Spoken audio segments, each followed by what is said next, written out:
کمرے میں اتنا اندھیرا تھا کہ ماہ کامل کو لائٹ جلانی پڑی۔ بستر پر لیٹے اس کمزور وجود کو ذرا بھی فرق نہ پڑا۔ بدر، لب ہلے۔ وہ چلتے ہوئے اس کے بہت پاس آ گئی۔ اس کی آواز نے جیسے اس وجود میں روح پھونک دی۔ بدن میں ہلچل ہوئی اور وہ اس کی جانب کروٹ لے کر دیکھنے لگا۔ آنکھیں حیرت اور بے یقینی سے کھلی ہوئی تھیں، آنکھوں کے گرد ہلکے تھے اور چہرہ زرد ہو چکا تھا۔ ماہ کامل کی آنکھیں اس کی حالت دیکھتے ہوئے پھٹ سی گئیں۔ وہ تیزی سے اٹھ کر بھاگتے ہوئے اس کے پاس آنا چاہتا تھا، مگر راستے میں ہی اس کی آنکھوں کے آگے اندھیرا چھا گیا۔ وہ لڑکھڑا کر نیچے گرا اور اس کے یوں گرنے پر ماہ کامل چیختی ہوئی اس کی طرف بڑھی۔ بدر عالم کا پورا بدن تیز بخار میں تپ رہا تھا۔ سلیم پیچھے سے اندر داخل ہوا۔ تم ٹھیک ہو بدر؟ وہ خود حیرانی کی کیفیت میں مبتلا ہوا۔ مجھے کیوں نہیں بتایا؟ تاثرات خطرناک حد تک بگڑ چکے تھے۔ ہم تمہیں پریشان نہیں کرنا چاہتے تھے۔ وہ اسی وقت سے ڈر کر تو دادا اکبر سے کہتا تھا کہ انہیں ماہ کامل کو بدر عالم کی طبیعت کا بتا دینا چاہیے، مگر دادا اکبر نے اسے سختی سے منع کر دیا تھا۔ مجھے پریشان نہیں کرنا چاہتے تھے؟ وہ چیخی۔ سلیم کو سانپ سونگھ گیا۔ میرے بھائی کے ساتھ تم لوگوں نے کیا کیا ہے؟ بدر عالم کے چہرے کو تھپکتے اس نے سختی سے پوچھا۔ کیسی باتیں کر رہی ہو کامل؟ ہم نے اسے سنبھالنے کی بہت کوشش کی ہے۔ بدر، پلیز اٹھ جاؤ۔ اس کی آواز بھیگنے لگی۔ وہ گال مسلسل تھپ تھپا رہی تھی۔ بدر نے آدھ کھلی آنکھوں سے اسے دیکھا اور پھر آنکھیں موند لیں۔ اس کے چیخنے پر جہاں نیلی اندر آئی وہیں شاداب بھی دوڑے چلے آئے۔ کیا ہو رہا ہے؟ انہوں نے داخل ہوتے ساتھ پوچھا، مگر جب نگاہ بدر عالم پر پڑی تو دل سکڑنے لگا۔ بدر، میرے بچے۔ وہ تکلیف سے بڑھے تھے جب ماہ کامل بدر عالم کے نڈھال وجود کو لے کر فرش پر پیچھے کو ہٹی۔ اس سے دور رہیں، کہتے ہوئے اس نے بمشکل اسے بستر پر لٹایا۔ ماں، مجھے اسے دیکھنے دو۔ انہوں نے نزدیک آنا چاہا جب ماہ کامل اس کے راستے میں حائل ہوئی۔ مجھے آپ پر شرمندگی محسوس ہوتی ہے۔ آنکھیں نم تھیں مگر اب بھی وہ چیخ رہی تھی۔ نہ آپ ایک اچھے شوہر بن سکے اور نہ باپ۔ آواز گونج رہی تھی۔ شاداب ساکت کھڑے رہے۔ آج تک آپ نے ہمارے لیے کیا کیا یہ بتا سکتے ہیں؟ میں نے، شاداب کا رنگ سفید پڑنے لگا، میں نے تم لوگوں سے محبت کی ہے ماں۔ آنکھیں نم ہو گئیں۔ محبت سے کیا سارے غم بھلائے جا سکتے ہیں؟ محبت ہوتی تو اولاد کو چھوڑ کر بڑے قدم اٹھاتے۔ آپ نے ہمیشہ ہمیں تنہا چھوڑا، ہمیں رسوا ہی کیا۔ کیا یوں کہنے سے محبت ہو جاتی ہے؟ جن سے محبت ہو ان کو یقین دلایا جاتا ہے، اور آپ کیا جانیں کہ یقین دلانا کسے کہتے ہیں؟ جو ایک عورت کو 2 بچے تھما کر اسے تنہا کر گیا، اس شخص کو کوئی حق نہیں ہے کہ وہ محبت کی باتیں کرے۔ آنکھیں سرخ ہونے لگیں۔ اس شور سے جانان سہم کر آئی۔ ماں، وہ لرز اٹھے۔ تمہیں اپنے باپ سے اتنی نفرت ہے؟ ہونٹ کپ کپانے لگے۔ آپ نے محبت کرنے کا کوئی راستہ ہی نہیں چھوڑا۔ وہ کمزور پڑنے لگی، آنکھوں میں آنسو آ گئے۔ مجھے سب سے نفرت ہے جو میری ماں کے ساتھ ہوئے ظلم پر خاموش رہے۔ مجھے ان سب سے نفرت ہے جنہوں نے ہمیں زمانے کے بھروسے چھوڑ دیا۔ مجھے ان سب سے نفرت ہے۔ اس نے کمزور آواز میں کہتے ہوئے پیچھے بھائی کو دیکھا جو اب کافی بہتر تھا۔ مہتاب چاچو بھی آ کھڑے ہوئے مگر سب خاموش تھے۔ زبانوں پر گویا تالا لگا دیا گیا۔ سب حیران تھے کہ آج سے قبل ماہ کامل نے کبھی اونچی آواز میں بات نہیں کی تھی۔ میں ٹھیک ہوں ماہ کامل۔ اس نے کامل کا ہاتھ پکڑ کر سہلایا۔ ہلکی ہلکی مسکراہٹ لبوں پر پھیلی ہوئی تھی۔ وہ وہیں بیٹھ گئی۔ تکلیف سے آنکھوں سے آنسو بہنے لگے۔ حالات بہت عجیب سے ہو گئے تھے۔ مہتاب چاچو اب بدر عالم کا حال پوچھ رہے تھے۔ ماہ کامل کی ہچکیاں بن گئی تھیں۔ ماہ کامل، ایسا مت کرو۔ جانان بھاگتے ہوئے اس کے نزدیک آئی۔ دیکھو، ایسے تم ہم سب کو تکلیف دے رہی ہو۔ اس کی طبیعت حساس تھی، اس لیے جلد ہی آنکھوں میں آنسو آ گئے۔ شاداب تیزی سے باہر نکل گئے تھے۔ اب کچھ بچا بھی نہیں تھا۔ ماہ کامل کی آنکھوں میں ڈھیروں آنسو تھے۔ اسے اپنے بے بس حالات پر جی بھر کر رونا آیا۔ بدر عالم اب کافی بہتر محسوس کر رہا تھا اور اٹھ کر بیٹھ گیا۔ 2 دنوں سے کوئی ٹھوس غذا نہ کھانے کی وجہ سے نکاہٹ اور بخار چڑھا ہوا تھا۔ وہ اس سے اکیلے میں گفتگو کرنا چاہتی تھی، جس پر سب نے اس کا ساتھ دیا تھا۔ مہتاب چاچو باہر نکل گئے تھے اور جانان نے جاتے ہوئے دروازہ بند کر دیا۔ تم نے وعدہ کیا تھا مجھ سے۔ کھڑکی کے پاس فرش پر اس کے سامنے بیٹھتے ہوئے ماہ کامل نے ناراضگی سے کہا۔ بدر عالم خاموش رہا۔ تم نے اپنا وعدہ نہیں نبھایا بدر، تم نے کہا تھا کہ تم اپنا خیال رکھو گے۔ بدر عالم ہلکا سا مسکرایا۔ تمہاری طبیعت نے مجھے بہت دکھی کر دیا ہے۔ کیا کسی نے تمہارا خیال نہیں رکھا؟ وہ اسے کافی کچھ بتانا چاہتا تھا۔ وہ یہ بھی بتانا چاہتا تھا کہ اس نے ماہ کامل کو بہت زیادہ یاد کیا۔ اس کے بغیر اس نے دل سے کھانے کا ایک لقمہ بھی نہ بھرا اور نہ کسی سے دل کی باتیں کی۔ مگر ہاں، اب حالات کچھ مختلف تھے۔ اب پہلی سی باتیں نہیں تھیں کیونکہ اب ماہ کامل اس کے ساتھ نہیں تھی۔ وہ جانتا تھا کہ بہن پریشان ہو جائے گی، وہ اسے بے تحاشا یاد کرے گی اور اس کے لیے روئے گی۔ اور ایک بار پھر اس نے وعدہ کیا کہ اب وہ اپنا خیال ضرور رکھے گا۔ میں تمہیں یاد کرتی ہوں اور آج کی طرح میں اب تم سے بار بار ملنے آیا کروں گی۔ میرا انتظار کرو گے نا؟ اس کا ہاتھ پکڑ کر سہلاتی ہوئی وہ بہت پیار سے بولی تو بدر عالم کی آنکھیں چمک اٹھیں۔ وہ اسے امید تھما گئی تھی۔ بہن کی موجودگی میں نہ صرف اس نے کھانا بھی کھایا بلکہ دادا اکبر سے ملنے باہر بھی آیا۔ وہ اب خود کو بہتر محسوس کر رہا تھا۔ جانان کی شوخی لوٹ آئی تھی، اس کی باتیں محفلوں میں رنگ بھر دیتی تھیں۔ بدر عالم اب مسکرا رہا تھا کیونکہ اب وہ خوش تھا، البتہ شاداب چچا منظر سے غائب تھے۔ دن ڈھل گیا تھا اور اندھیرا مکمل پھیل چکا تھا۔ اسے آبرو کا حکم یاد آیا۔ دادا اکر کی ناموجودگی میں انہوں نے اسے اندھیرا پھیلنے سے پہلے آنے کا حکم دیا تھا۔ آج کل وہ ویسے ہی بلا ضرورت سختیاں اور پابندیاں بھی لگا رہی تھیں۔ وقت دیکھتے ہوئے وہ یہ سوچ کر اٹھ کھڑی ہوئی کہ اس کی تاخیر نے آبرو کو مزید طنز کرنے کا موقع دے دیا۔ اکبر حویلی والے اس کے سسرالی معاملوں سے قطعی بے خبر تھے اور نہ وہ کچھ بتانا چاہتی تھی۔ وہ جب حویلی میں داخل ہوئی، اس کا دماغ سن تھا۔ بدر عالم کی طبیعت نے اسے ہلا کر رکھ دیا تھا۔ وہ جلد از جلد ڈائری لکھنا چاہتی تھی اور تاکہ دل کا بوجھ ایک صفحے پر اتار کر خود کو ہلکا محسوس کروا سکے، مگر نہ ڈائری میسر تھی نہ سکون۔ آبرو نے بھرپور تماشا کھڑا کر دیا تھا۔ کبھی کبھی ماہ کامل سوچتی تھی کہ اگر وہ آبرو کا رویہ دادا اکر کو بتا دے تو کیا ہوگا۔ دادا اکر کی ماہ کامل سے محبت بے پناہ تھی۔ وہ آبرو چچی کا جو حال کرتے اس میں خود آبرو بھی آشنا تھی، مگر وہ جانتی تھی کہ ماہ کامل کبھی دادا اکر کو نہیں بتائے گی، اور یہی سچ تھا۔ اپنے معاملات انہیں بتا کر وہ انہیں یہ احساس ذرا نہیں دلانا چاہتی تھی کہ وہ ان سے انسیت رکھتی ہے۔ سارا کھیل دماغ کا تھا اور ہر کھلاڑی اپنے دماغ سے کھیل رہا تھا۔ اب کمرے میں کہاں بی بی؟ کچن میں جاؤ۔ دادا اکر کھانے کے دوران ذائقہ مختلف ہونے کی وجہ سے کبھی اگر باورچی خانے کا پوچھیں تو کہنا خیرو کے علاوہ ایک اور نیا باورچی آیا ہے۔ خیرو کے ہاتھ کے ذائقے کو وہ اچھی طرح جانتے ہیں، تو یعنی یہ بات چھپا لینا کہ ماہ کامل نے کھانا بنایا ہے، ورنہ شاید وہ سیکھ پا ہو جاتے۔ ماہ کامل ان کے تلخ لہجے کے باوجود پہلے کمرے میں آ گئی تھی۔ کچن میں کھانا بنانے کے دوران اکثر کپڑے گندے ہو جاتے تھے، اس لیے اس نے کپڑے تبدیل کرنے کا ارادہ کیا۔ اسے یاد تھا کہ اکبر حویلی میں 3 طرح کے کھانے بنے جاتے تھے، مگر وہاں کھانے کا اختتام میٹھا اس لیے نہیں ہوتا تھا کیونکہ اکبر دادا شوگر کے مریض تھے اور ان کی وجہ سے سب کھانے کی میز پر احتیاط کرنی پڑتی تھی۔ یہاں بھی کچھ یوں ہی حساب تھا، مگر میٹھا لازمی قرار تھا۔ 3 طرح کے سالن اور اختتام میں میٹھے کا پیالہ۔ رات کے کھانے کے لیے 3 باورچی پہلے سے منعقد تھے، مگر اب آبرو کے حکم پر صبح کا ناشتہ اور رات کا تمام کھانا مکمل ماہ کامل کی ذمہ داری تھی۔ یہ ذمہ داری کافی بھاری تھی، مگر اس نے کبھی ایک لفظ نہ ادا کیا، خود کو بے انتہا مصروف کر لیا۔ آغاز میں ہاتھ جل جایا کرتا تھا تو تکلیف سے ایک جگہ کو بیٹھ جاتی تھی، مگر اب گویا فرق ہی نہیں پڑتا۔ اسے لگنے لگا جیسے وہ صدیوں سے کچن کا کام ہی کر رہی ہے، البتہ جب وہ کھانا بنا چکی ہوتی تو اسے کھانے تک کی بھی ہمت نہ ہوتی۔ وہ اکثر کمرے میں اپنی تھکان اتارنے چلی جاتی اور کھانے کی میز پر اس کی جگہ خالی ہی رہ جاتی۔ دادا اکر سمجھ نہیں پاتے مگر خاموش رہتے۔ کھانے کی میز پر کسی فرد کی ناموجودگی بہت برا مانا جاتا تھا، مگر وہ ان کے دل کا ٹکڑا، یہی وجہ تھی کہ وہ خاموش ہی رہ جاتے۔ اب بھی وہ اتنا تھک گئی تھی کہ بامشکل کمرے تک پہنچی تھی۔ کمر کا درد بڑھنے لگا تو وہ تکلیف سے لیٹ گئی۔ آنکھیں میچ کر تھوڑی دیر بعد کھولیں تو اسے زینت چچی اپنے پاس آتی نظر آئیں۔ میں تمہارے لیے درد کی دوا لائی ہوں، آج میری بیٹی کافی تھک گئی ہے۔ انہیں آبرو پر غصہ آتا تھا، مگر ان کی فطرت سے آشنا تھی۔ اس کی کیا ضرورت تھی چچی؟ آپ کھانے کی میز چھوڑ کر کیوں آ گئیں؟ مسکراتے ہوئے اس نے مسحری سے ٹیک لگایا۔ لو بھلا، یہ کیا بات ہوئی؟ تم تکلیف میں ہو اور میں کھانا کھا لوں؟ چلو یہ دوا کھاؤ اور آرام کرو، نیند پوری کر کے اٹھ جاؤ گی تو میں ملازمہ کے ہاتھ کھانا بھی بھجوا دوں گی۔ اب سراقہ یہاں نہیں ہے تو مجھے ہی رکھنا ہے نا اس کی امانت کا خیال۔ ان کی باتوں میں سراقہ کا ذکر اسے اداس کر گیا۔ اگر وہ یہاں ہوتا تو شاید اسے یہ سب کرنا ہی نہ پڑتا۔ وہ جواباً کچھ کہہ ہی نہ سکی۔ تمہیں کچھ معلوم ہے کہ سراقہ کب آئے گا؟ ایک بار حویلی کا کیا دوبارہ لوٹتا ہی نہیں، یہ لڑکا نہ جانے کیا کر رہا ہے۔ انہوں نے بے چارگی سے نفی میں سر ہلایا۔ مجھے نہیں معلوم۔ تو اس سے پوچھ تو سکتی ہو، بیوی ہو، تمام حق رکھتی ہو۔ انہوں نے اس کی تھوڑی پکڑ کر پیار سے کہا۔ ماہ کامل کو سام سونگ کیا۔ وہ کیا بتاتی کہ ایک بیوی نے اپنے شوہر کو خود سے ہی دور کر دیا تھا۔ جی، اسے ایک جی میں بہت کچھ چھپا تھا، جیسے مسافر کو اس کی منزل کا بتایا نہیں کرتے، وہ لوٹ آئے گا جب اس کا دل چاہے۔ چچی اسے کشمکش میں ڈال کر جا چکی تھی۔ آج ایک اور تھکاوٹ سے بھرپور دن تھا، بالکل دوسرے دنوں کی طرح۔ اس نے امید ہی چھوڑ دی تھی کہ وہ لوٹ آئے گا، یوں محسوس ہوتا تھا کہ صدیاں بیت گئی ہیں۔ اب دل نے بھی امید کا سہارا چھوڑ دیا۔ اس نے آنکھیں موند لیں۔ دن گزرنے لگے، شادی کو 2 ہفتے گزر گئے۔ فون 2 ہفتوں میں بدر عالم سے ملنے دوبارہ گئی تھی۔ جانان سے روز بدر عالم کا حال پوچھ کر وہ خود کو مطمئن کرتی۔ حویلی میں سراقہ کا ذکر پڑھنے لگا۔ وہ اب واقعی اس کی جانب سے پریشان تھی۔ سراقہ نے اس کے ذہن میں گہرے نقش چھوڑ دیے تھے۔ وہ حویلی والوں سے خفا تھی، ان سے بدلہ نہیں لینا چاہتی تھی۔ بھلا کس بات کا بدلہ لیتی اور کیوں؟ اس کے دل میں جتنے شکوے تھے وہ سدا یوں ہی رہنے والے تھے۔ اکر حویلی میں زندگی جینا اس کے لیے کٹھن تھا۔ وہ یہاں رہ کر خود کو اذیت نہیں دینا چاہتی تھی۔ اسے ان لوگوں کے چہرے پر بے حسی کی گرد محسوس ہوتی جنہوں نے اس کی ماں کو تنہا کر دیا، جنہوں نے اس کی ماں کی موت سے قبل اس کی اولادوں کو بھی نہ پوچھا۔ ایسے لوگوں کے درمیان رہنا ماہ کامل کے نزدیک موت تھا۔ وہ یہ بھی جانتی تھی کہ اگر وہ اس حویلی میں رہ گئی تو اپنی ماں کا غم کبھی بھلا نہیں سکے گی۔ دادا اکر اور کیہان چچا کا چہرہ اسے ماں پر ہوئے ظلم کی یاد دلائے گا اور آبرو کا یہ رویہ اسے سراقہ سے مزید دور کر دے گا۔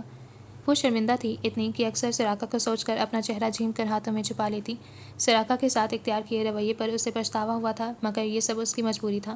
اگر وہ کمزور پڑ گئی تو وہ اس حویلی میں ہی رہ جائے گی۔ اسے بے حسی کی بدبو اٹھتے ماحول میں نہیں رہنا تھا۔ وہ بدر عالم کو کسی کے بھروسے نہیں چھوڑنا چاہتی تھی، مگر ہائے رے یہ دل سراقہ کی طرف سے کمزور ہو رہا تھا۔ وہ آدھے گھنٹے سے ٹیرس پہ کھڑی تھی، جانے یہ چاند اتنا تنہا کیوں لگتا تھا۔ وہ ٹھنڈ میں وہیں کرسی پر بیٹھ گئی۔ ماہ کامل بھی تو اب تنہا ہی لگتی تھی۔ اب بدر عالم نہیں تھا کہ اس کے لیے باغ سے پھول توڑ لاتا۔ اب بدر عالم بھی ویسا نہیں رہا تھا، اس سے ناراض ہونا جیسے وہ بھول چکا تھا۔ دماغ مختلف سوچوں میں الجھا ہوا تھا۔ اسے اپنا کردار سراقہ کی زندگی میں برا لگنے لگا۔ ہاں وہ بھی کسی کی کہانی میں ظالم بنتی جا رہی تھی۔ آنکھوں سے آنسو بہنے لگے۔ اسے نیلی کا کہا یاد آنے لگا۔ وہ کہتی تھی کہ ماہ کامل کسی کا دل دکھا ہی نہیں سکتی، جبھی تو دادا اکبر کی خواہش کو پورا کر گئی تھی۔ اسے دادا اکبر سے محبت تھی، اتنی ہی محبت جتنی اسے اپنی ماں اور بھائی سے رہی تھی۔ اس نے موبائل میں وقت دیکھا تو کافی رات ہو جانے کا احساس ہوا۔ اپنی شال سنبھالتی ہوئی وہ جلدی سے اندر آ گئی۔ کھڑکیاں بند کرتے ہوئے اس نے ٹیرس کے دروازے کو بھی اندر سے لاک کر دیا۔ رات میں کمرہ برف کی مانند سرد ہو جایا کرتا تھا، اس لیے وہ پہلے ہی بند کر کے سو جایا کرتی تھی۔ بستر کی چادر درست کرتے ہوئے اس نے میز پر رکھی سراقہ کی کتاب دیکھی جو اسے سراقہ کی وارڈروب سے ملی تھی۔ شیکسپیئر کا لکھا یہ پلے اس نے کل رات ہی پڑھنا شروع کیا تھا، مگر نیند حاوی ہونے کی وجہ سے مکمل نہیں کر پائی تھی۔ جانے یہ کتابیں وہ وارڈروب اور شیلف میں رکھی تھیں، سراقہ پڑھتا بھی تھا یا نہیں۔ کتاب لیتے ہوئے وہ بستر پر مسحری سے ٹیک لگا کر بیٹھ گئی۔ گھڑی 1 بجا رہی تھی۔ حویلی میں خاموشی کا راج تھا، جس کا مطلب تھا کہ سب سو گئے ہیں۔ اس خاموش سکون بھرے ماحول میں نیند کا زور چلنے لگا۔ وہ کتاب پڑھتے پڑھتے جیسے ہی آنکھیں موندنے لگتی، زبردستی خود کو اٹھاتی اور بقایا حصہ پڑھنے لگتی۔ پھر یوں ہوا کہ نیند باسی لینے لگی۔ وہ آہستہ آہستہ اپنی آنکھیں موند کر نیند میں جانے ہی لگی تھی جب اسے دروازے پر دستک سنائی دی۔ وہ ہڑبڑا کر اٹھی۔ بھلا اس وقت کون ہو سکتا تھا؟ اس نے دروازے کی جانب قدم بڑھائے اور اسی دم زور سے دوبارہ دستک ہوئی۔ اس کا دل اچھل کر حلق میں آیا۔ خوف سے آنکھیں پھیل گئیں کیونکہ یہ دستک کمرے کے دروازے پر نہیں بلکہ ٹیرس کے دروازے پر ہو رہی تھی۔ ابھی وہ کچھ کرتی ہی ایک اور دستک ہوئی اور وہ چیخ مار کر پیچھے کو ہٹی۔ ہاتھ برف ہو کر کانپنے لگے۔ جب کچھ دیر تک دوبارہ دستک نہ ہوئی تو قدم بڑھاتی ہوئی بند دروازے کی جانب بڑھی۔ کون ہے وہاں؟ اس نے پکارا اور ساتھ دروازے پر ہاتھ مارا۔ کھڑکیوں پر پردے تھے، اس کا پورا دھیان دروازے پر تھا۔ جواب نہ پا کر وہ اس خاموشی سے سہمتی کمرے سے باہر نکلنے لگی جب اسے کھڑکی کھلنے کی آواز آئی۔ کسی نے ہاتھ مار کر کھولنے کی کوشش کی تھی اور اب وہ اندر آ رہا تھا۔ ماہ کامل اب کی بار دہشت سے پوری قوت سے چلائی۔ آنکھیں خوف سے بند ہو چکی تھیں۔ وہ جو کوئی بھی تھا اس کی چیخ پر گھبراتا ہوا تیزی سے اندر آیا اور اس کے منہ پر اپنا ہاتھ رکھ دیا۔ شوہر ہوں تمہارا، اس نے تیزی سے کہتے ہوئے ماہ کامل کو پرسکون کیا۔ اس کی گھمبیر آواز پر ماہ کامل نے پٹ سے آنکھیں کھولیں۔ سراقہ کا ہاتھ اب بھی اس کے منہ پر تھا کہ کہیں وہ اب اس بات پر نہ چیخ اٹھے۔ اسے اپنے سامنے دیکھ کر وہ ششدر رہ گئی۔ چہرہ جو سفید ہو چکا تھا دوبارہ سے نارمل ہو رہا تھا۔ سراقہ نے ہاتھ ہٹایا۔ آپ کیسے؟ میرا کمرہ ہے، جب مرضی آؤں۔ نگاہیں چراتے ہوئے اس نے اپنے کمرے کو دیکھا جو ماہ کامل کی بدولت صاف ستھرا تھا۔ ماہ کامل کی بے یقین آنکھیں سراقہ کے چہرے پر گردش کر رہی تھیں۔ یہ کتنا ناقابل یقین لمحہ تھا۔ جی آپ کا کمرہ ہے اور آپ جب مرضی آ سکتے ہیں، مگر ایسے بالکل نہیں۔ وہ اسے واقعی ڈرا چکا تھا۔ تمہیں دیکھ کر لگتا نہیں تھا کہ اتنا ڈر جاؤ گی۔ اس نے کن اکھیوں سے بیوی کو دیکھا۔ آپ رات کے اس پہر ٹیرس سے کمرے میں داخل ہوئے ہیں؟ اس نے ایک بار پھر یقین کرنا چاہا۔ ہاں وہ دادا اکر کے سامنے آتا تو وہ رات کے اس پہر ہی مجھ پر اپنی ناراضگی اتارنے لگتے۔ ان کی ڈانٹ سے بچنے کے لیے میں پھلانگ کر آ گیا تاکہ کوئی دیکھ نہ سکے کہ میں آ گیا ہوں۔ وہ اس کی آنکھوں میں نہیں دیکھ رہا تھا، شاید ڈرتا تھا۔ سفید رنگ کی ٹی شرٹ سے نکلتے بھاری بازو جن پر مسلز کی لکیریں معلوم ہوتی تھیں، ہلکی ہلکی شیف اور رات کے اس پہر بھی تر و تازہ چہرہ۔ ماہ کامل نے نگاہ چرائی۔ سراقہ نے اپنا بیگ بستر پر رکھا اور کھول کر اپنے چند کپڑے نکالنے لگا جو وہ شہر سے لایا تھا۔ بیگ کا منہ یوں ہی کھلا چھوڑ کر وہ چہرے پر پانی مارنے واش روم میں بڑھ گیا۔ ماہ کامل بستر پر وہیں بیٹھ گئی۔ اس کی نگاہ بیگ کے اندر رکھی اس کتاب پر پڑی تو حیرت سے آنکھیں پھیل گئیں۔ وہ اس کی ڈائری تھی۔ اس نے ایک نظر واش روم کے دروازے پر ڈالی اور ایک اپنی ڈائری پر۔ پہلے پین چرایا اور اب پوری ڈائری ہی چرا لی گئی۔ وہ بڑبڑا کر رہ گئی۔ سراقہ تولیہ سے چہرہ تھپکتے ہوئے باہر آیا۔ کھانے میں کیا بنا تھا؟ لہجہ دوستانہ تھا جسے ماہ کامل بھی سمجھ نہ پائی تھی۔ پالک کی سبزی، چکن کا سالن اور گاجر کا حلوہ۔ اس نے تفصیلات بتائیں۔ وہ کچھ کہتا ہی کہ ماہ کامل بول پڑی، میں آپ کے لیے لے آؤں؟ اس کے یوں پوچھنے پر سراقہ حیران ہوا، مگر اس کا یہ رویہ اسے متاثر کر گیا۔ ہاں اگر کوئی مسئلہ نہیں ہو تو۔